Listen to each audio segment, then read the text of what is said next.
ఒకరోజు ఒక ప్రొఫెసర్ తన యొక్క స్టూడెంట్స్ అందరినీ కూడా పిలిచి నిల్చోపెట్టి ఒక ప్రశ్న అడిగాడు.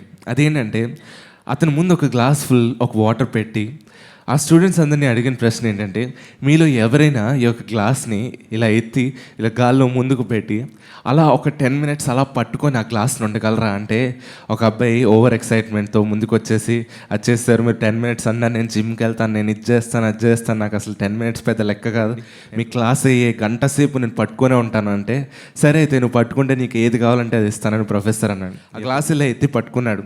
ఫస్ట్ మినిట్ అంతా బాగానే పట్టుకున్నాడు, 2వ నిమిషం వచ్చేసరికి బాగానే పట్టుకున్నాడు, 3వ నిమిషం వచ్చేసరికి మెల్లగా చేయి వణుకుతూ ఉన్నది. మెల్లగా వణుకుతూ 4వ నిమిషానికి ఇంక తట్టుకోలేక ఆ అబ్బాయి పెట్టేసి అయికి ఇవ్వబ్బు అని చెప్పేశాడండి.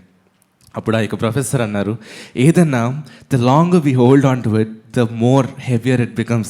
అంటే మనం ఎంతసేపు అయితే దాన్ని పట్టుకొని ఉండిపోతామో అది ఇంకా ఇంకా బరువుగా ఇంకా ఇంకా హెవీగా అదేదో 100 టన్నులు మన చేతి మీద పెట్టేసినట్టు ఇంకా పట్టుకొని కూడా ఉండలేము అని చెప్పి ఆ యొక్క ప్రొఫెసర్ చెప్పారండి. అవునండి, మన జీవితంలో చాలా భారాలు మోస్తూ ఉంటాం. వాడు నన్ను ఇలాగ అన్నాడు, వీడు నన్ను అలాగన్నాడు అని చెప్పి ఎవరెవరో మనల్ని అన్న మాటలను తీసుకొని దాన్ని ఓవర్ థింక్ చేసి దాన్ని ఎంతగానో కుమిలిపోతుంటాం, ఎంతగానో బాధపడుతుంటాం. ఇలా ఆలోచించడం వల్ల వీళ్ళు ఇలా అన్నారు వాళ్ళు ఇలా అన్నారు అని ఆలోచించడం ద్వారా మనకేమైనా సాటిస్ఫాక్షన్ వస్తుందా అండి? లేదు కదా. కేవలం డిప్రెషన్, బాధ తెస్తుంది కానీ సాటిస్ఫాక్షన్ ఏది తేదు.